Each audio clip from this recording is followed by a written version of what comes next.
Fala pessoal, tudo bem? Bom, turma, sou o Zé Rico, né? Sou analista, CNPI, a gente está todo dia lá operando ao vivo.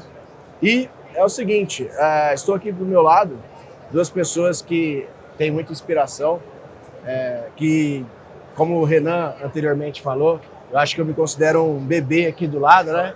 E mais, independente, nós vamos extrair muito conhecimento deles aqui. Bom, a gente tem técnicas diferentes, eu opero fluxo. Acredito que vocês podem ser mais considerados como price action, né? Estou certo disso. Mas mesmo sendo price action, vocês dois têm técnicas diferentes. Então eu vou começar com vocês e depois eu falo sobre fluxo. Aranha, explica um pouquinho da sua técnica para o pessoal. Como que você consegue, de uma maneira mais sintética, trazer para eles o que você faz? Vamos lá. Eu opero price action, minha base é toda Al Brooks. Não sei se o pessoal conhece aí, é um autor muito famoso no mundo. E a gente tem análise gráfica, análise técnica, né, há muitos séculos já. E o Al Brooks ele deu uma modificada. Ele é um cara muito inteligente. E nessa técnica a gente olha o chamado barra a barra. Barra a barra quer dizer o quê? A gente olha cada candle e cada candle traz informação de oferta, demanda, força.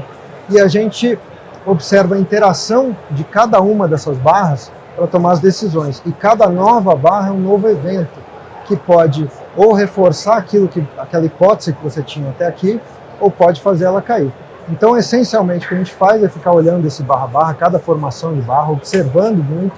O gráfico é praticamente limpo e a gente formula hipóteses baseadas em força, baseadas no que a gente entende como oferta, demanda, suporte, resistência. É um gráfico mais limpo e com padrões que a gente estuda previamente e tenta reconhecer esses padrões conforme o mercado está andando. Então é reconhecimento de padrões no final das contas. Legal. William, você resumir a sua técnica para o pessoal, como que você resumiria? Você faz o mercado baseado na sua técnica. Muito bem, estamos de volta. Primeiramente, Aranha, quando ele fala que ele é um bebê, ele está chamando de velho. Pois é. Começa por aí. Eu me senti meio tiozinho. Só para deixar claro. O bom de falar no sábado é que eu garanto que hoje, pelo menos, ninguém tomou loss, né? Ninguém tomou stop. Né? Começa por aí. Sejam bem-vindos, né? A nossa ideia aqui nesse início é passar para vocês algo que vocês possam, de alguma forma, segunda-feira no pregão tentar utilizar, né? Assim como o Aranha tem uma referência, eu tenho uma referência muito forte, que é o Alexander Elder, um cara que eu tenho bastante proximidade, e eu entendo que qualquer operação, não importa qual escola você resolva utilizar, mas vai estar baseado em 3 M's, né? Parte mental, a parte do método e como você controla o seu risco.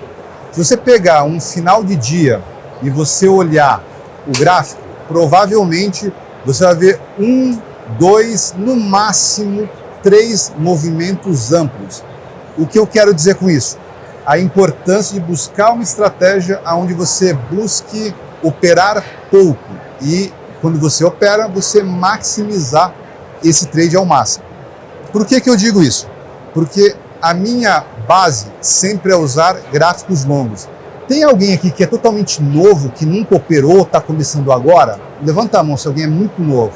Não é o caso de vocês aqui, mas o ponto principal é entender. Assim como o Aranha fala sobre barra a barra, eu entendo que quanto dinheiro você consegue colocar dentro de uma barra que dura 1 minuto. Quanto dinheiro você consegue colocar dentro de uma barra que dura 10, 15 minutos. Tendo esse tipo de percepção, talvez você consiga enxergar que é importante buscar movimentos mais amplos e que muito provavelmente gráficos maiores, gráficos mais longos vão te dar a condição de pegar esses movimentos mais longos. Legal, bom, então você foca mais em gráficos longos, movimento longo, é isso, né? Perfeito. Legal. No barra a barra, tudo bem. Quais são as barras que mais geram sinais para você para tomada de posição? Bom, essa é fácil de responder, né? Uma vez identificado um padrão, a barra mais fácil de se operar é a chamada barra de tendência. O que é a barra de tendência? É uma barra grande, não precisa ser enorme, enfim, mas uma barra que tem um bom corpo, com um tamanho que não seja muito pequeno E de preferência, se você está querendo comprar, uma barra que feche na máxima, ou próxima dela, pequena sombra. Se você está querendo vender, uma barra que feche na mínima. E fica muito mais fácil você fazer a entrada, porque se a barra fechou na máxima, é porque no final da barra apareceu compradores. Há pouco tempo, né? E você estaria indo com um certo fluxo. Você está indo com o mercado andando já para aquela determinada direção. E se você está querendo vender, é a mesma coisa. Né? Se ela fechou na mínima, ela estaria fechando já com o fluxo andando para baixo. Então são as melhores barras, barras de tendência, com um bom corpo fechando na máxima ou fechando na mínima. Legal, mas isso aí não deixa o seu stop um pouco maior também? Ou como que você gerencia isso? Bom, às vezes você tem barras que são muito grandes. Se a barra é muito grande, o que a gente faz é diminuir o tamanho. Então, por exemplo, você opera, sei lá, 10 lotes. A barra é muito grande, ela é o dobro do que costuma ser, você diminui e opera 5 lotes do mesmo estoque. Né?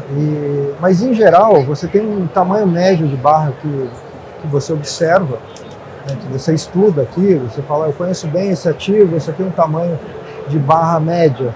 E aí você calcula o seu tamanho de lote padrão baseado no tamanho dessa barra média, esperando que você vai ter stops de tamanho médio.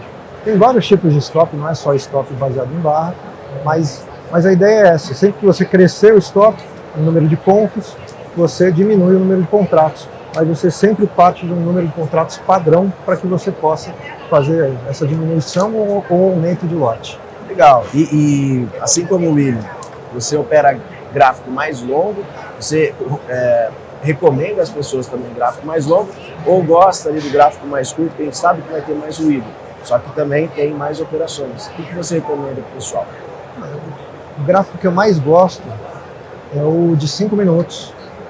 E assim, a técnica ela vale para qualquer tempo gráfico, mas eu acho que o tempo gráfico 5 minutos é o suficiente para você observar o que está acontecendo no mercado, ter tempo de tomar decisão.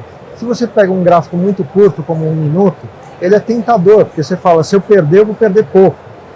Mas você não tem tempo de pensar. Os padrões funcionam da mesma maneira, mas tudo acontece muito rápido. Para você tomar uma decisão, ainda colocar a ordem, tem a questão mecânica, né? Do seu dedo tem que apertar. E um gráfico mais longo tem a questão de que você tem menos oportunidades no dia também. Então, pega um gráfico de 30 minutos, de 15 minutos, você vai ter menos oportunidades. E tem muita gente que é muito ansiosa, que não gosta de ficar esperando. Então, eu prefiro o gráfico de 5 minutos, ele me gera ali várias operações ao longo do dia, geralmente eu tento de 3 a 5 delas, e deu. Então, 5 minutos é o que eu sou mais acostumado, mas eventualmente eu opero gráficos mais longos, em dias que eu tento sair, por exemplo, aí eu pego um padrão mais longo, coisas assim. Ou já fechei o mês e quero operar alguma coisa, aí sim eu vou para o mais longo. Para o mais curto é raríssimo eu fazer alguma coisa. Para um gráfico de 1 minuto é só realmente se eu estou numa tendência muito forte, não estou achando a entrada, quero entrar, e aí eu busco alguns padrões de 1 minuto, mas isso é uma coisa mais rara. Legal. William, para você, você fala assim, ó, aqui é o meu trade. Qual que é o melhor gatilho para você entrar na operação?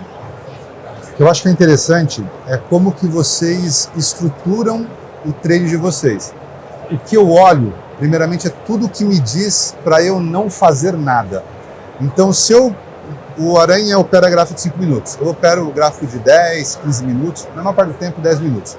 Então, antes de olhar para aquele gráfico para me dar uma entrada, eu costumo olhar um tempo gráfico longo, maior, tá? Pode ser 50, 60 minutos, porque ali já me diz qual que é a decisão estratégica, se eu vou comprar, se eu vou vender, se eu vou ficar de fora. Porque para mim, eu vou sempre responder 2 perguntas, para ficar bem sistemático que eu faço. Trade se resume a evento e localização. Evento é tudo que te diz por que eu compro. Pode ser um martelo, pode ser um golfe, enfim. O ponto exato da entrada. Só que o que acontece? Esse evento, ele tem que estar num local adequado para essa compra. Ou seja, por que é fácil definir quando não é para fazer nada? Porque se eu tenho um evento de compra em local de compra, existe a compra. Se eu tenho um evento de venda em local de venda, há esse trade. Se não está pareado, eu já sei que não tem nada o que fazer. E o que define? É eu entender o que é preço e o que é valor. Vai existir N indicadores que podem ser utilizados para definir isso, a questão não é essa. Eu acho que quando vai usar qualquer indicador, o importante é você saber o que ele mede, para você não seguir algumas linhas ou informações que você não sabe o que significa quando se trata em termos de dinâmica de movimentação de preço. Porém, se você usar um dos indicadores mais simples que tem, que é uma média móvel, eu entendo qual que é a informação que eu tiro dela.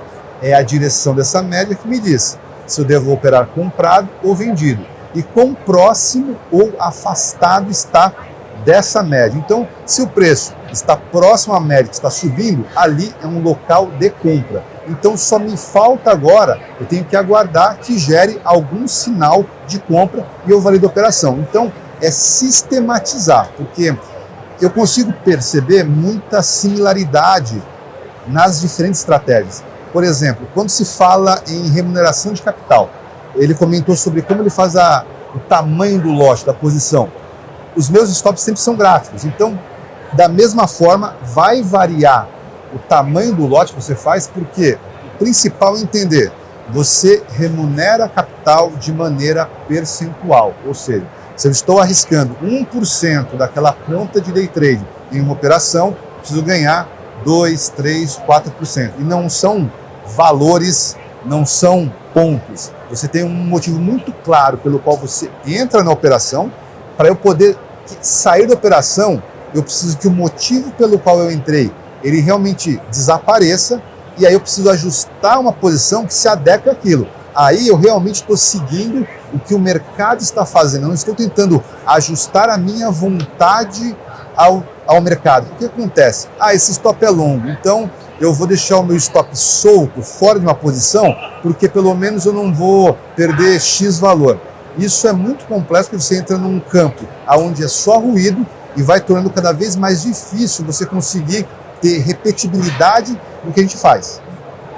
Legal, legal. Bom, eu sou leitor de fluxo, né? Então, assim, a minha técnica basicamente é buscar regiões de valor, regiões onde a gente tem um lote muito grande de preço, e o melhor trade para mim, o melhor gatilho para mim é quando você tem um preço de uma certa amplitude, ou seja, ele sair de uma região de valor, buscou uma grande outra região, e ali a gente vai operar a favor da tendência, mais uma correção.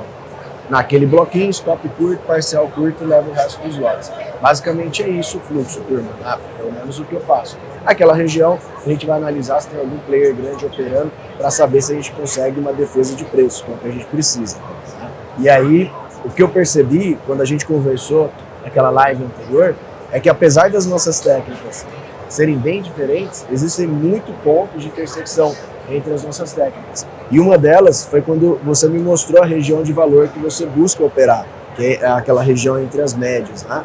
Quais são as suas médias que você coloca, você plota lá, e qual que é essa região de valor para explicar para as pessoas?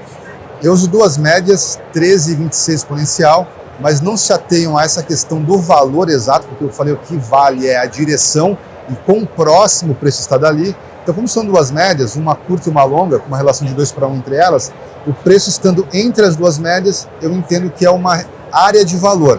E o que define se é compra ou é venda? A direção dessa área de valor. Se tem duas médias subindo e o preço está entre elas, um bom local para eu aguardar algum evento de compra. Se tem duas médias caindo e o preço entre as duas, é uma localização que eu aguardo algum evento de venda para realizar a operação. Perfeito. Aranha, você. Bom, a gente trabalha também com um negócio chamado location, só que o que acontece? Price action é extremamente versátil, você meio que se adapta ao meio, ao ambiente. Então a primeira coisa que a gente faz no price action é tentar entender qual é o ambiente que você está inserido. Tem uma parte que o pessoal gosta muito, que é a parte de ciclos do mercado, que é para você determinar se você está numa tendência ou numa lateralidade, se a tendência é forte, se ela é fraca, se ela é um híbrido entre forte e fraco. Cada coisa você opera de um jeito. E vocês estão falando aí de trade de região, eu chamo de location. Né? Muito comum esse termo, inclusive. E para cada ciclo desses tem uma região que eu opero. Então, quando eu estou numa lateralidade, o que eu gosto de fazer é, eu busco operações de compra, eu determino qual é o range, né, qual é a amplitude da lateralidade, e busco operações de compra no terço inferior para baixo. Às vezes até uma nova mínima no dia e tal, mas a partir de 1/3 da amplitude dele que eu começo a procurar compras e começo a procurar vendas no terço de cima. Tem gente que usa Fibonacci e tal, mas dá na mesma, que é muito parecido, né? Terço ou os números de Fibonacci. Isso numa lateralidade no mercado que está consolidando. Se eu acho que o mercado está numa tendência forte, não tem location. Simplesmente se é uma tendência forte de compra, eu não vendo, acabou. E não tem location para comprar. Uma tendência forte, eu compro o último tick, está lá em cima, tá, tchau. O mercado é meu. Vou entrando, vou comprando, vai subindo, vou comprando. Porque é um tipo de operação para uma vez que você fez o diagnóstico do mercado. Então é tendência forte, de alta eu compro ao mercado, tendência forte de baixa, eu vendo ao mercado, não quero saber onde é que está. Ah, vai ter um suporte aqui na esquerda. Eu não quero saber, eu vou enfiar. Eu acho que esse suporte vai romper porque o ciclo é forte. Se a tendência é intermediária, tipo um canal, onde ele tem impulsos e correções, só que os impulsos são mais fortes do que as correções, aí a minha location vai ser no meio, por volta do meio.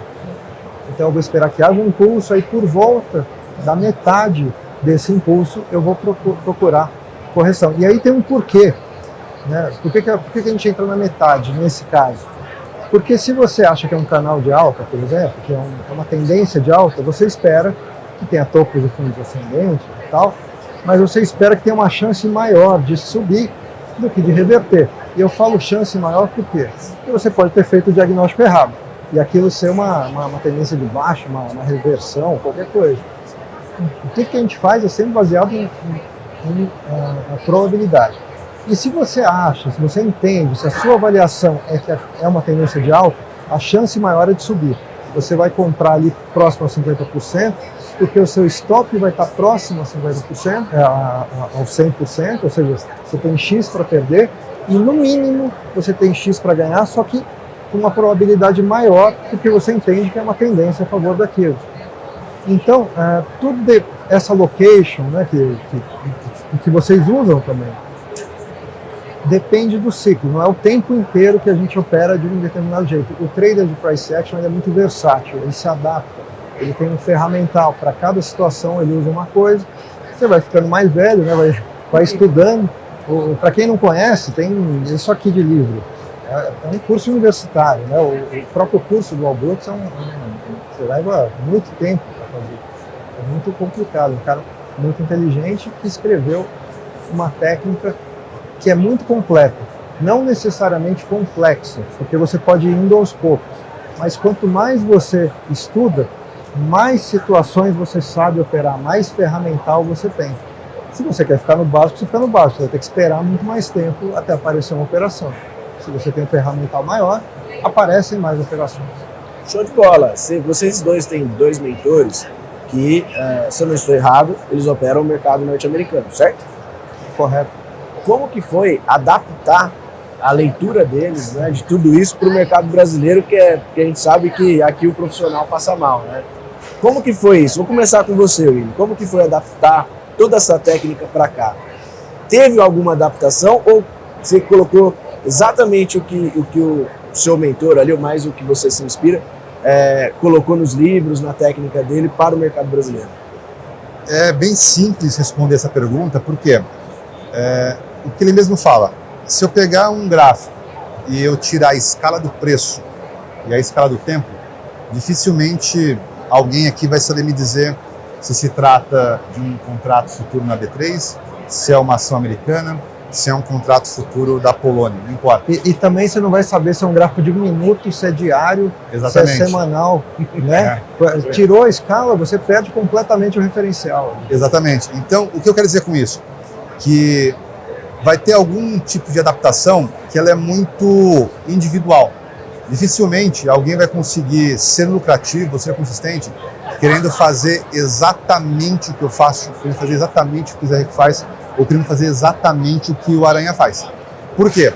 Eu encontrei, por exemplo, meu maior mentor é o Alexander Elder. Porém, uma outra escola que eu estudo muito é o Oliver Velez. Ele utiliza gráficos de 2 minutos, faz isso muito bem, só que eu entendi que aquele período para o nosso mercado era muito curto, era muito ruído.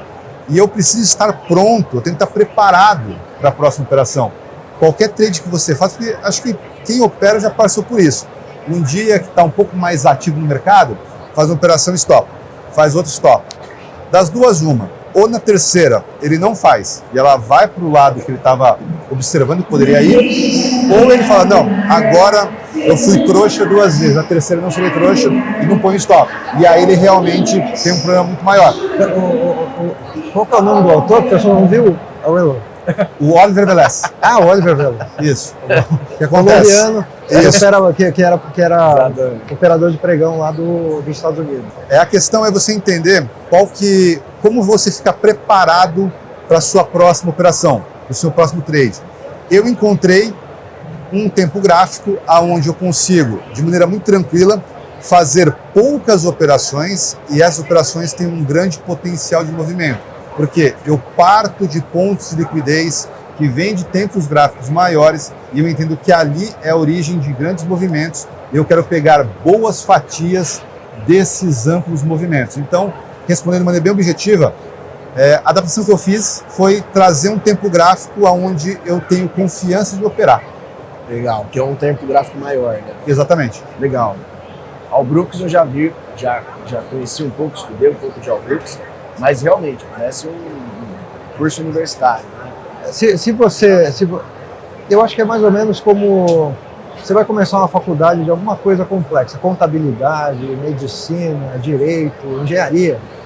Né? Se você olhar tudo que você vai ter que estudar ao longo do caminho, você nem começa. Você fala, não tem a menor condição. Mas se você vai indo, você aprende uma coisa, depois você aprende outra. Essas coisas vão te dando uma fundação para a próxima, para a próxima, para a próxima, e você acaba conseguindo aquilo. O mercado ele é muito complexo, né? Então a gente precisa ter um ferramental.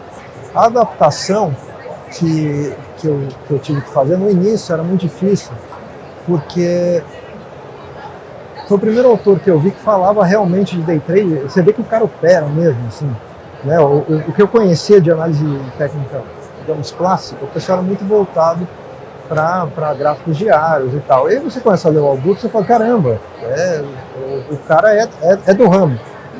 E ele fala número. Então ele fala ticks. Ele fala, coloca um stop de 5 ticks aqui. Coloca um stop de 3 ticks. Busca 3 pontos. Né? Busca 2 pontos, 4 pontos no swing. Ele fala número do mercado americano. E aí quando você chega no mercado brasileiro, você vai, por exemplo, operar índice, é completamente diferente. O tamanho dos movimentos é diferente. O tamanho do dólar, o tamanho do índice, tem velocidade diferente.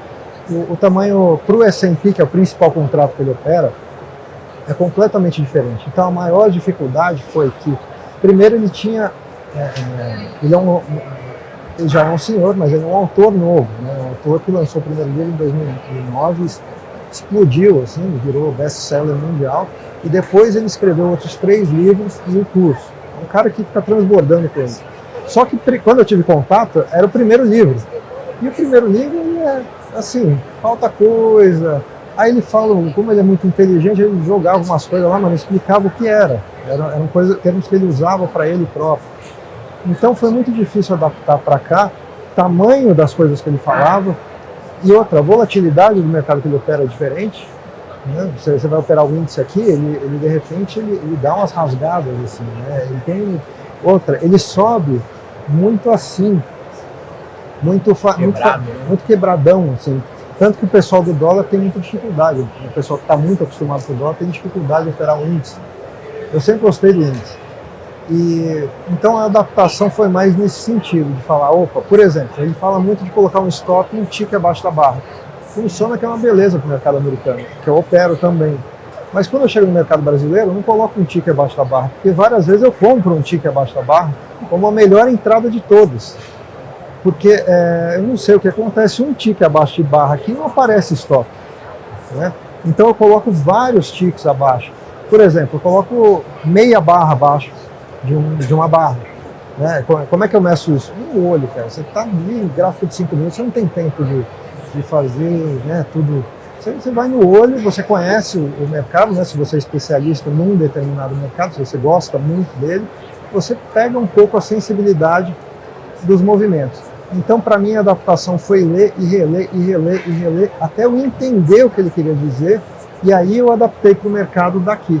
E eu tive não foi nenhuma live porque foi só eu e ele, eu nunca coloquei no ar. Eu tenho uma gravação que eu fiz com o Al, eu batendo um papo com ele para a gente tentando adaptar para o mercado brasileiro as coisas e tal. E foi muito interessante, qualquer hora eu coloco no ar, já faz uns 2 anos, caiu a internet, muita vergonha, né? Você tá com o gringo lá, cai a internet na Faria Lima. E nunca tinha caído na internet naquele escritório. E caiu bem na hora que eu tô com o Brooks. Aí reconecta, ele não sabia, ele já é um senhor, não conseguia se virar bem no Zoom, mas deu certo. Mas qualquer hora eu dou uma editada lá e coloco no ar, porque foi um papo mais próximo, foi tipo... Mano a mano ali. Não era para muito... Eu só falei, vamos né, bater um papo, vou gravar alguma coisa, que ver se sai algo daí. Vamos aí. Não, show de bola. Qualquer hora eu coloco. E assim, entre índice e dólar, já que você estava comentando, né? Eu sei que eu como leitor de fluxo, eu sei que tem diferença. Então assim, quem scalpela no mercado, scalp, né, uma operação curta, geralmente vai mais para o índice justamente pela volatilidade do índice. O dólar, ele já é mais travado.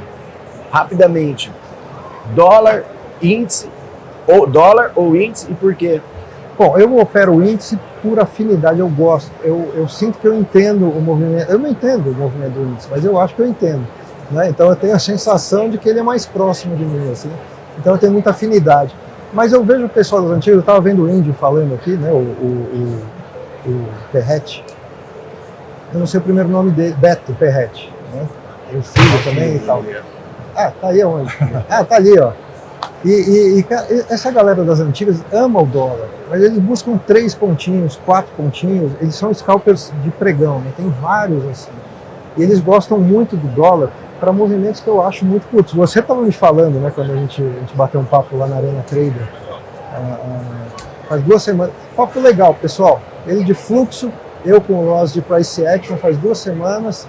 Toda terça de manhã a gente faz de Price Action na Arena Trader. E de repente eu chego lá, tem um cara de fluxo. Cheguei atrapalhando lá. Mas a gente conversou e viu algumas diferenças sobre isso. E aí eu fiz várias perguntas para ele, tipo, você é louco, como é que você vai para 4 pontos para um negócio, 3? E aí ele explicou e tal.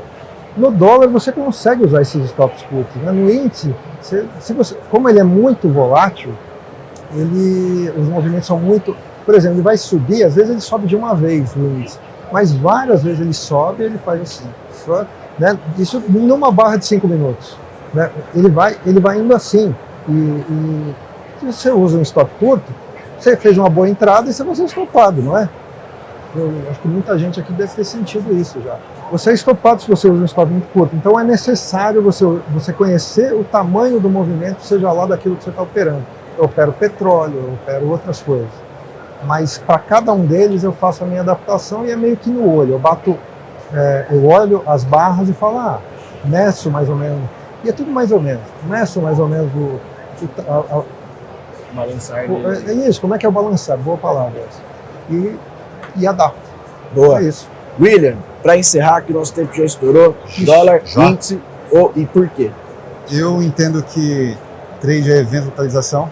Então, se é evento localização, indifere o que eu estou operando, muda um pouco a velocidade daquilo que eu estou observando. Normalmente o índice é um pouco mais rápido do que o dólar, mas o que me diz para fazer operação são as mesmas premissas, então isso não muda. Eu acho que, para finalizar da minha parte, o que eu entendo? A importância de ter um plano muito claro do que você faz, tá? Porque eu encontrei, para mim, operar num tempo gráfico é interessante, 10 minutos, né? Pode ser outro para outras pessoas, e eu consigo repetir aquilo por quê? Porque eu registro o que eu faço. Então, melhor do que o que eu possa ensinar, do que um livro possa ensinar, do que eles podem ensinar, o seu melhor professor é a sua experiência dentro do mercado. Então, você ter registro do que você faz é o que te faz aparar a aresta do que não está funcionando e faz reforçar aquilo que está funcionando. Então eu acho que o recado é esse da minha parte e é isso que vai ajudar vocês a terem longevidade e lucratividade nesse mercado. Posso fazer só uma pergunta rápida? Você se refere a diário de trade, por exemplo? Perfeito. Coisas desse tipo. Exatamente. Nem todos nós temos toda essa disciplina. Eu gosto até, mas eu faço por épocas. Né? Na minha época de estudo, eu registrava muita coisa quando eu estava especificamente. Eu gostaria muito de ter a disciplina de registrar tudo que eu faço. Mas eu acho um pouco difícil. Né? Eu acho que tem um pouco de personalidade nessa questão do registro. O que acontece... Não, perfeito, não, tá certo. Porque o que eu falo é o seguinte, inclusive para minha turma, falo bastante sobre isso ajuda até você a diminuir o seu número de operações, porque você tem um porquê. Faz parte de operar você manter bons registros. Não é algo à parte. Isso faz parte do seu plano. Por que eu vou comprar? Por que eu vou vender? Aonde eu compro? Onde eu vendo? E por que eu fiz aquilo? Por que deu certo? Por que deu errado? Deu errado porque eu saí da estratégia ou deu errado porque foi um momento mais volátil? Essa é a ideia de um plano completo de trade. E aí você fica especialista numa determinada coisa. É uma coisa muito boa, na verdade, fazer isso, porque você vai ficando especialista naquela determinada coisa. Né? Isso fica para outra vez aí. Exatamente. Pessoal, quem curtir aqui, porque assim, quando a gente fala de trade, você sabe que a gente ficaria o dia inteiro aqui. Quem quiser continuar conversando, a gente já vai ali e já continua falando sobre esse assunto. O nosso tempo aqui estourou. Eu quero agradecer muito ao Aranha. Aranha, obrigado. Obrigado a você, cara. Valeu aí. É sempre um papo show de bola. William, obrigado. Tamo junto. Tamo junto. Galera, obrigado aí por vocês terem acompanhado. Valeu, pessoal. Valeu. Tamo junto.